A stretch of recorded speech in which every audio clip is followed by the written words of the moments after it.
Meu nome é Valdir da Cruz Barbosa, sou discente do 8º semestre do curso em Licenciatura em História, na modalidade de Educação à Distância, pela Universidade do Estado da Bahia e Universidade Aberta do Brasil, no Polo de Brumado. Estou aqui para apresentar o meu trabalho de conclusão de curso, no qual é intitulado A Fotografia Digital como Fonte Histórica no Limiar do Século XXI, sob a supervisão e orientação do professor Sidney de Araújo Oliveira. A justificativa para esse trabalho é que a fotografia, como conhecemos hoje, a fotografia digital, ela é um meio eletrônico, não é um meio físico como a fotografia analógica. De onde, com a fotografia analógica que temos do passado, podemos revelar as imagens em qualquer hora e em qualquer momento. Diferente da fotografia digital, que são dados numéricos, não é uma coisa física para que possamos resgatar essas imagens no futuro.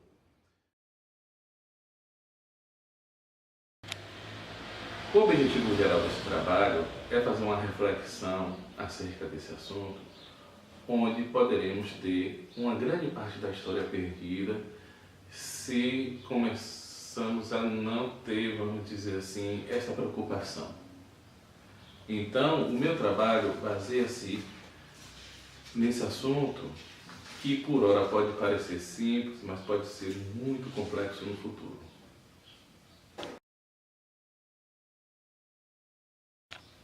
O problema será de como iremos resgatar essas imagens no futuro. Hoje em dia, se você pegar uma tira de um filme revelado, até você colocar contra a luz, você verá uma imagem exposta. E acho que a qualquer momento tem meios para revelar essas imagens ou mesmo apresentar, nem que seja como slide. Já na fotografia digital, não sabemos a durabilidade dessas mídias e nem também se haverá compatibilidade entre hardware e software no futuro para o resgate dessas imagens.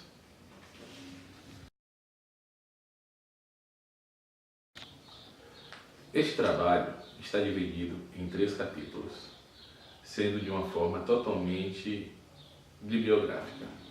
No primeiro capítulo eu abordo a questão da escola metódica e sua negação da fotografia em sua historiografia.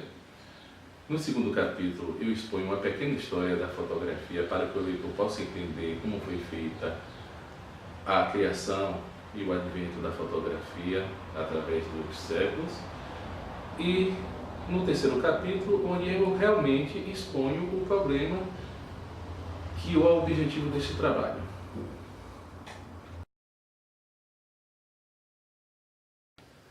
As imagens foram, vamos dizer assim, a peça fundamental para a comunicação do homem primitivo.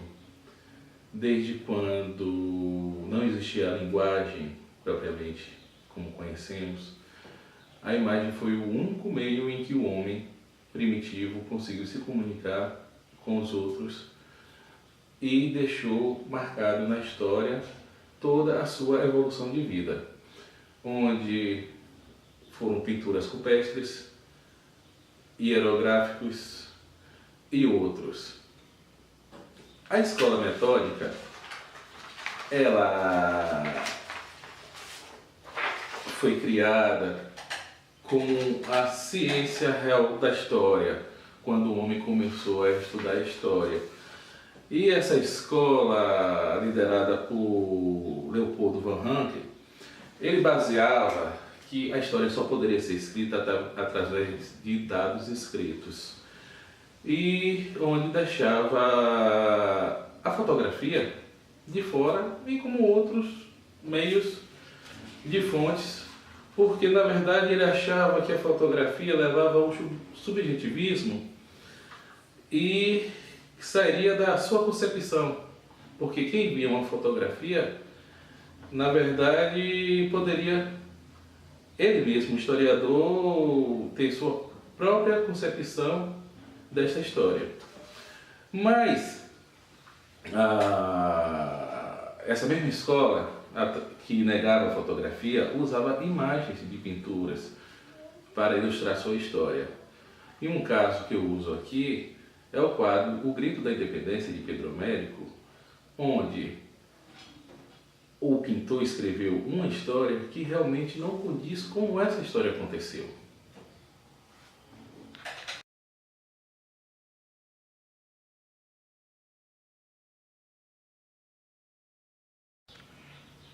É sabido por todos que a imagem O Grito da Independência de Pedro Américo contradiz totalmente os fatos que aconteceram naquele dia de 7 de setembro de 1822. Que, na verdade, o que a história oral relata é totalmente diferente do que esse quadro apresenta e que, inclusive, esse quadro é usado até hoje como ilustração da história da independência do Brasil.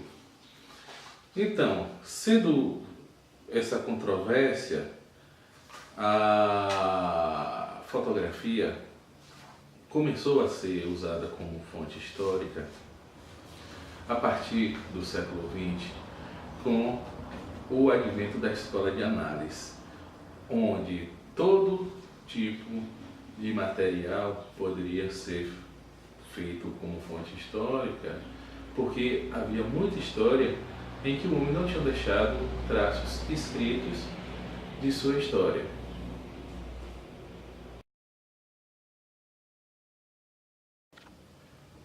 O homem, desde seus primórdios, sempre procurou fazer imagens que fosse a fidelidade do que sempre eles viam. Isso começou a partir do Renascimento, onde foi introduzido a perspectiva linear para que as imagens pudessem ter um formato de realmente como nós víamos, diferentemente dos quadros da Idade Média, onde não existia perspectiva nenhuma dessas imagens.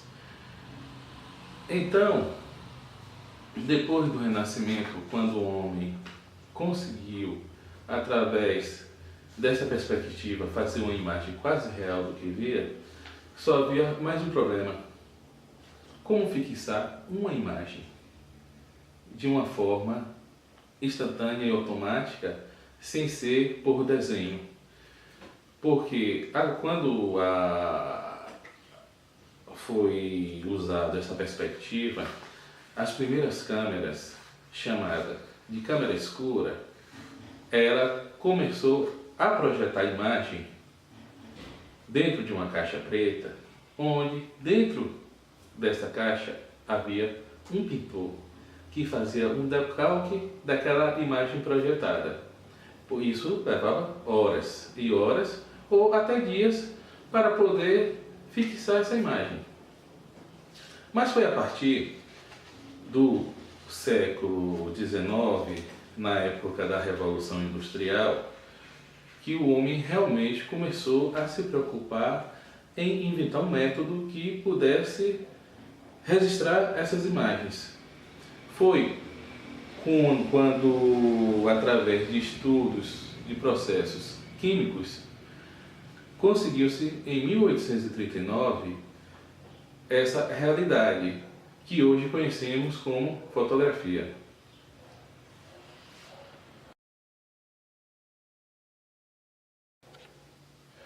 Neste terceiro e último capítulo, eu procuro apresentar a preocupação em termos da fotografia digital, como ela irá escrever a história futuramente.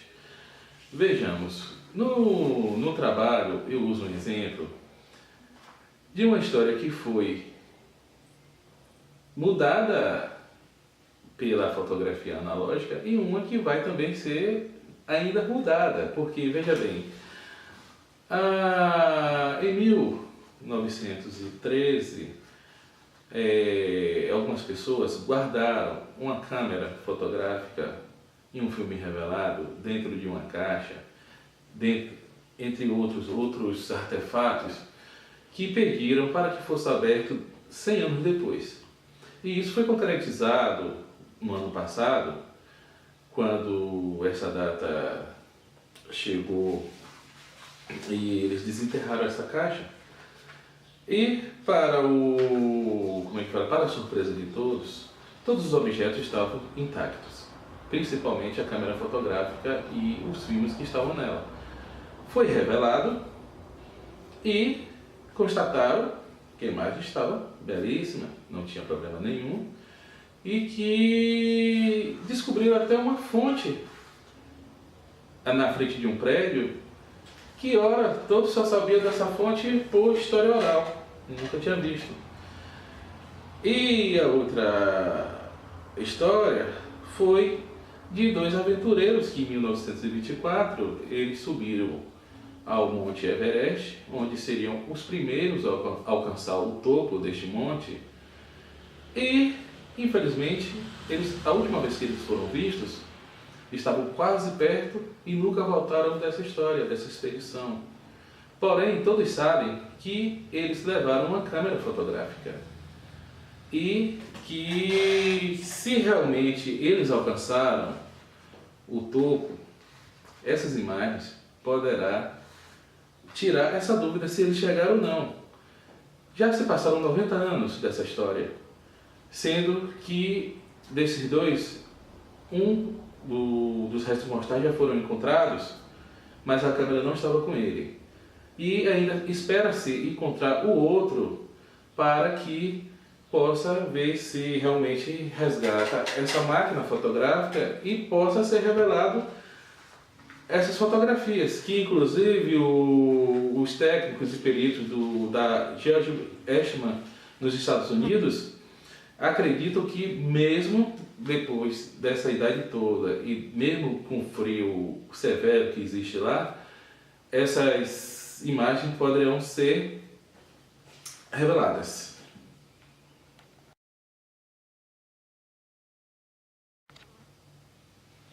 Então vem o problema. Quase 100 anos, há um indício que pode ser revelado essas fotos. Agora eu venho aqui a perguntar: se fosse uma câmera digital, passado 100 anos, como é que iremos ter? Será que daqui a 100 anos um computador poderá ler um cartão de memória, um pendrive, um CD? Se existe incompatibilidade de formatos de arquivo, de leitura, porque, vejamos, a partir de 1980, a primeira câmera fotográfica do mercado foi a Sony Mavic, que usava um simples disquete para poder gravar essas imagens. Bom, já se passaram 30 anos. Hoje não temos mais nenhum computador praticamente que leia um disquete. E que garante que essas imagens serão, lidas por um computador velho com leitor de disquete? Será que essas imagens estão preservadas? E olhe que isso é só um meio magnético. E um meio totalmente eletrônico, como o CD, como um pendrive, como um cartão de memória. Será que essas imagens poderão ser, resgatadas no futuro? Talvez sim, talvez não. A questão é que ninguém sabe até hoje a durabilidade dessas mídias eletrônicas, e também tem um outro grande fator, é que não existe formato de arquivo padronizado no mercado. Tem o JPEG, tem o RAW, tem TIFF, mas nenhum deles ainda é padronizado. Então, isso gera muitas dúvidas para o futuro em termos do resgate dessas fotografias.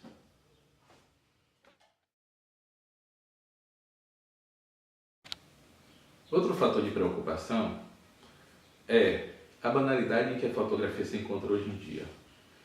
Com câmeras digitais e smartphones, todos fotografam qualquer coisa, qualquer hora. Os cartões, as memórias, dá direito a você tirar 1.000, 2.000, 3.000 imagens, diferente daquelas fotografias analógicas que você só tinha 12, 24, 36 fotos para tirar e você pensava muito bem o que você ia fotografar. Hoje não. Com essa banalidade, todos fotografam qualquer coisa. Só que tem um detalhe. Depois que fotografa, joga de lado. Ninguém revela mais essas fotos. Muitas vezes até esquece que essas fotos foram tiradas, sendo relegadas ao canto, dentro de um computador ou dentro de uma mídia que, de uma certa forma, é muito efêmero. Essas imagens podem se diluir no decorrer do tempo.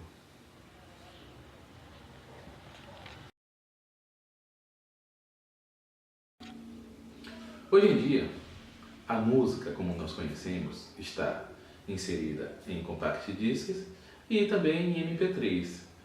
Mas algo está mudando porque o vinil está de volta. A cada ano que passa, vende-se mais e mais vinis através do mundo, onde descobre-se que a música de vinil é muito melhor do que uma música compactada como uma música de MP3. Podemos então, através deste exemplo, fazer uma analogia também à fotografia, que a fotografia pode sim, a qualquer momento, começar novamente a hora de fotografar através de películas, porque de uma certa forma a película ainda produz uma imagem melhor e com certeza essa forma de fotografar poderá deixar um certo alívio no que a gente pensa na historiografia.